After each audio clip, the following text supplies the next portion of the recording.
いらっしゃいませ。Yeah, big up all the people of jail living in Yokohama, Osaka, Jamaica. Long time we not see each other, but still we're body wine. Oh no, yeah, me.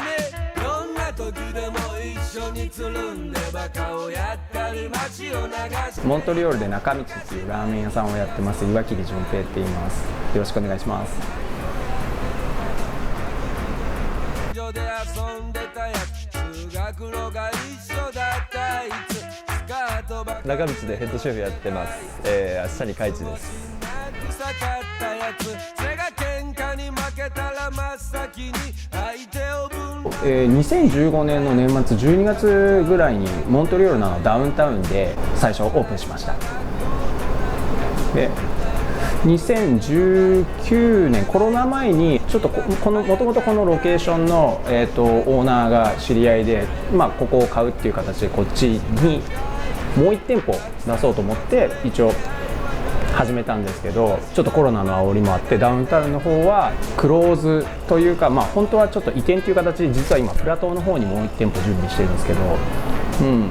一応ダウンタウンの方クローズして今こことあともう1店舗準備中っていう感じです。もともと僕バンクーバーからカナダに入ったんですけど、バンクーバーってすごくなんていうんだアジア人がめちゃくちゃ多くてすごく住みやすいというか、日本食も何でも手に入るし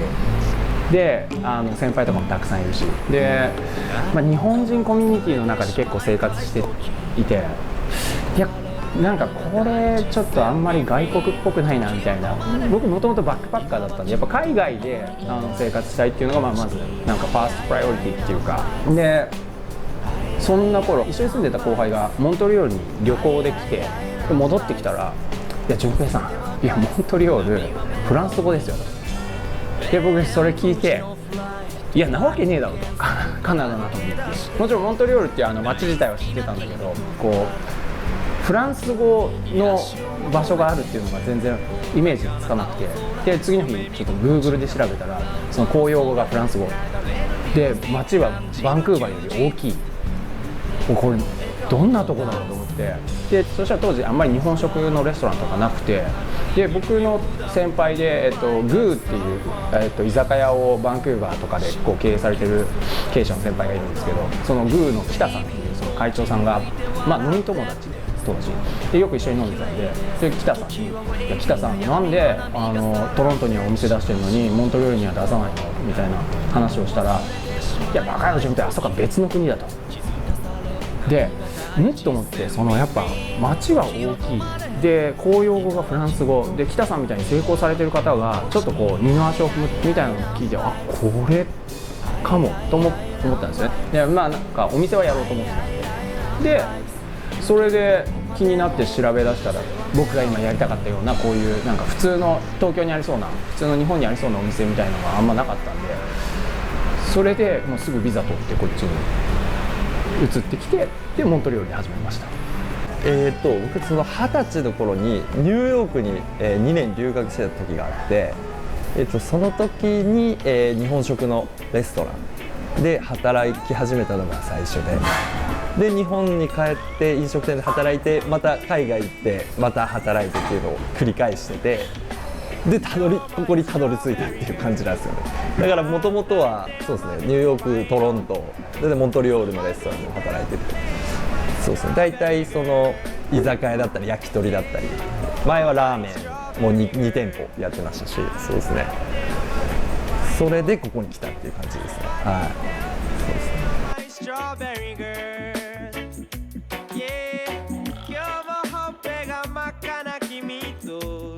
ラーメン屋さんを選んだ理由っていうのは、僕もともとラーメンオタクだったとかすごいラーメン大好きだったっていうわけではなくて、バンクーバーに当時10年前2011年にバンクーバーに初めて着いて、その頃ちょうどやっぱいろんなラーメン屋さんができ始めて、バックパッカーでその東南アジアとか旅行してた僕からするとすごく衝撃的で、その日本の僕が食べてたようなものみたいなのがその地元の人に受け入れられて列ができてっていうのがすごく新鮮で衝撃で、ラーメンやろうかなみたいな。ような感じの動機で始めました。でもともともちろん料理はやってたんですけど、ラーメン自体はそんな一生懸命作ったことがなくて、でだからまずラーメンの勉強から始めようと思って、で一番最初にやったことといえば、まあとにかくこっちの人が好きそうなラーメンということで、トロント、ニューヨーク、バンクーバーを中心にラーメン屋さんをとにかく回って、であととにかくメモを取って、もう行った時間と、席数、何人が働いてるかで、あとなんだろうな、BGM もチェックしたかな。であとはどんなタイプのラーメン、どんなヌードルで、トッピングは何を使ってるみたいなのを全部こう記録を残すようにして、であとはもう一つ、そのスープを作る時に使うこんな小さな機械でスープの濃度計っていうのがあるんですよ。でその濃度を測ってずっといろんなお店を食べ歩いて、でそれと同時に日本から2000年以降のプロ向けのラーメンの本っていうのがあるんだけど、それをどれぐらい買ったかな、10万円分ぐらい一気にバッと買って、そのプロ向けの本って言ってもそのレシピが全部書いてあるわけじゃなくて、ここは骨のグラムは載ってるけどこっちは水の量は載ってないとか、もちろんラーメン屋さん全部自分のレシピは公開してくれないんで、ただそのレシピ見てるうちにこれパーセンテージ出せるんじゃないかなって思い始めて、で全部エクセルの表にまとめて、で最初にラーメンの方程式みたいなものを作って、でいろんなタイプのラーメンを作れるようにっていうのを考えて、そこから始めました。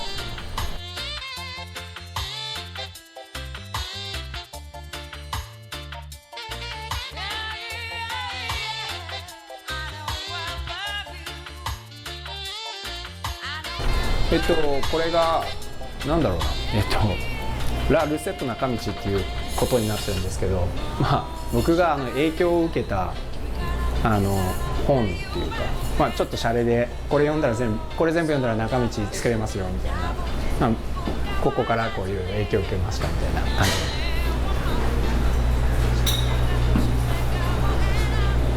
で、ここちょっと物販エリアっていうか、ちょっとウェイティングとか、あとそういう感じのちょっとエリアにしてるんですけど、なんだろうな、ここのお店のデザインを一緒にやってくれた友達がいて、一番仲いい友達なんだけど、そのヒューゴっていうケベカの友達がいて、その彼のデザインのこのコーヒーテーブルとか、ちょっとベンチ、こういうものを置いてて、コーヒーテーブルです。あとこれはディーセントヒューマンビーイングっ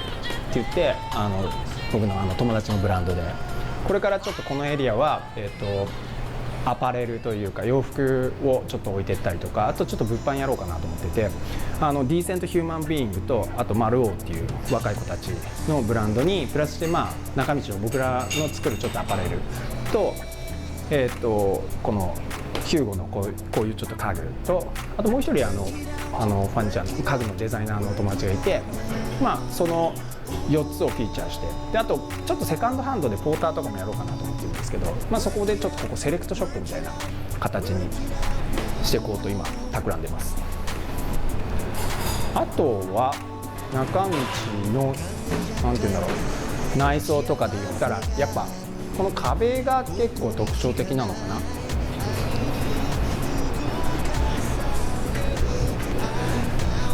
これ日本のプラスターで、ジャパニーズプラスターでハンドメイドで作ってて、ちょうどここの内装をやってる時に日本から職人の子がちょうどワーホリで来てて、でその子にちょっとお願いして打ってもらった内装です。これは結構ちょっと気に入ってるポイント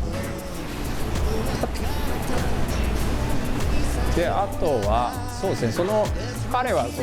日本好きっていうわけではないんですけど、そのデザインしてくれた彼は日本好きってわけじゃないんだけど、結構ミニマルなデザインと、日本のなんか親和性が高いっていうかで、パッと見ちょっと日本風になってるんじゃないかなっていう。特にこれも彼の作品なんですけど、なんていうの、焼き松を壁材にとして作ってて、これ別に中道のために作ったんじゃなくて、もともと彼がライフワークでやってる仕事の一つで、これをちょっと飾ってたりとか、あとはのれんかな、のれんのちょっと割とごちゃっとしてるけど、こののれんのここのサインっていうかカリグラフは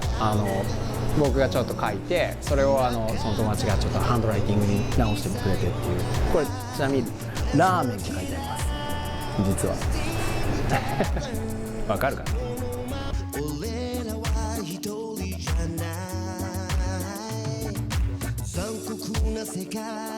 めげそうになってもここにしかない光を浴び